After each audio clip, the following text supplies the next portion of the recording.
আসসালামু আলাইকুম রহমতুল্লাহি ওয়া বারাকাতুহু। আজ আমি পালং শাক দিয়ে পনির দিয়ে বানিয়ে দেখাবো। তো বন্ধুরা স্কিপ না করে পুরো ভিডিওটি দেখবেন। খুবই সহজভাবে বানানো যায়, বাড়িতে যে যা জিনিসগুলো আমার আছে সহজভাবেই বানাবো। তো বাড়িতেই বানানো পনিরটা। তো চলুন রান্নাটা শুরু করি। তো পানি নিয়ে নিয়েছি একটা ডিশেতে, লবণ দিয়ে দেবো।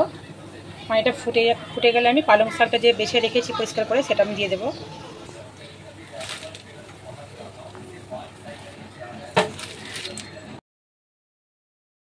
পালং শাকটা মানে বয়েল হয়ে গেছে।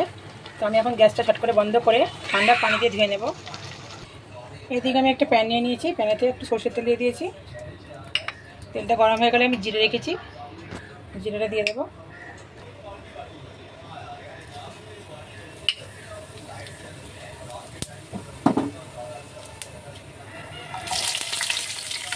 বড় সাইজের একটা পেঁয়াজকে আমি কুচিয়ে নিয়েছিলাম, দুটো কাঁচা লঙ্কা ছেড়ে দিয়েছি। ভালো করে নেড়ে চেড়ে একটু ভেজে নেব। ভাজা ভাজা হয়ে এসেছে। আমি টমেটো ছিল একটা ছোটো দেখে আমি সেটা দিয়ে দিলাম পিছিয়ে। এটা হালকা করে একটু ভেজে নেব টমেটোটা।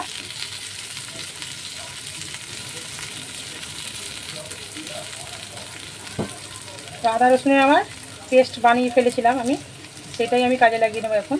আলাদা করে আর আমি গোটা দিচ্ছি না, এতেই আমি দিয়ে দেবো। সব টমেটো একসঙ্গে আমি ভালো করে নেড়ে চেড়ে নেবো।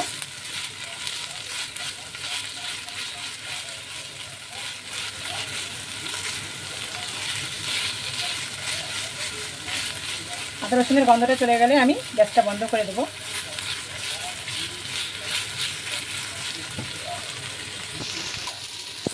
তো গ্যাসটা বন্ধ করে দিয়েছি।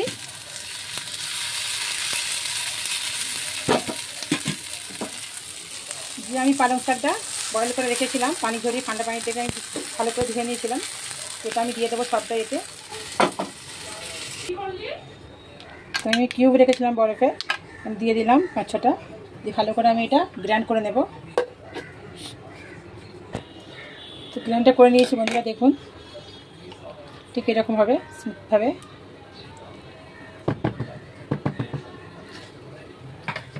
তো আবার ওই প্যানটাতে আমি একটু বাটার দিয়ে দেবো।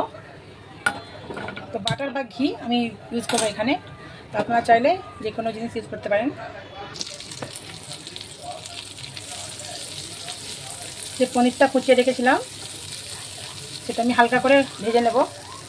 না চাইলেও হবে, আপনারা যদি চান যে নর্মাল এমনি পনির না ভেজে রান্না করবেন সেটাও করতে পারেন, কোনো অসুবিধা নেই।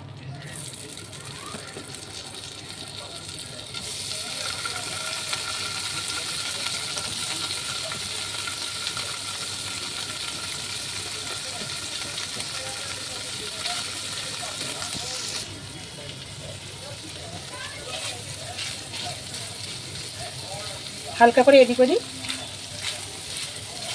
ভেজে নেব।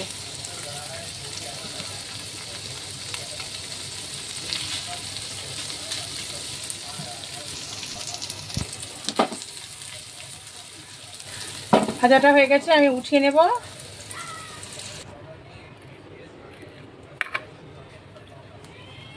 তো ওই আমি বাটারেতে আমি একটু কালো জিরে দিয়ে দেবো, এটা স্কিপ করতে পারেন আপনারা।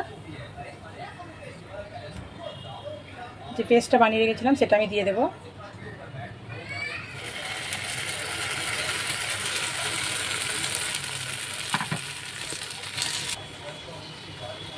সামান্য হলুদ গুঁড়ো, জিরে গুঁড়ো, স্বাদ মতন লবণ আর লঙ্কা গুঁড়ো দিয়ে ভালো করে আবার আমি কিছুক্ষণ কষে নেব।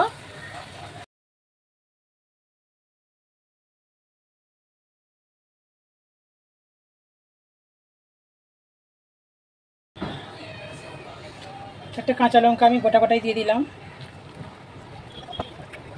যে পনিরটা রেখেছিলাম আগে থেকে ভেজে সেটা দিয়ে দিলাম।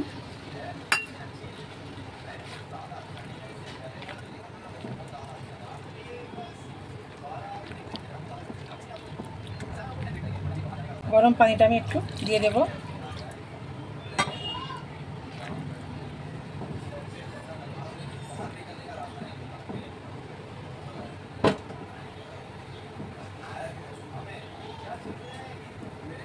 গ্যাসের ফ্লেমটা আমি কিন্তু মাঝারি রেখে রান্নাটা করছি, একদম জোরেও করি না আর একদম স্লো করি না।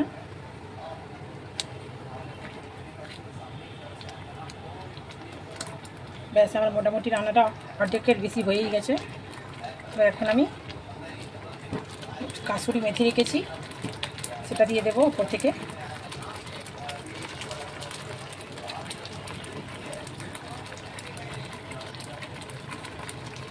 এক চিমটির মতন দিয়েছি, একদম কম করে।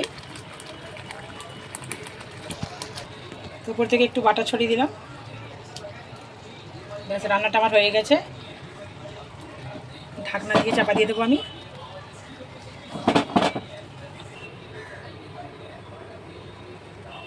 গ্যাসটা কিন্তু আমি বন্ধ করে দিয়েছি। দেখে নিশ্চয়ই বুঝতে পারছেন কতটা টেস্টি হয়েছে। তো বন্ধুরা, ভালো লাগলে একটি লাইক, কমেন্ট আর শেয়ারটা করে দেবেন। বেশি বেশি করে শেয়ার করবেন বন্ধুদের সঙ্গে। আর নতুন চ্যানেলে আসলে বন্ধুরা সর্বপ্রথম সাবস্ক্রাইব করে দেবেন। আর প্রথম থেকে ভিডিওটি দেখবেন স্কিপ না করে। খুবই সহজভাবে রান্নাটা করেছি আপনাদের জন্য বন্ধুরা। তো আপনারা অবশ্যই একটি লাইক করে দেবেন আর পাশে থাকবেন। ভালো থাকবেন সবাই, সুস্থ থাকবেন, আমার পরিবারের জন্য দোয়া করবেন। আল্লাহ হাফিজ।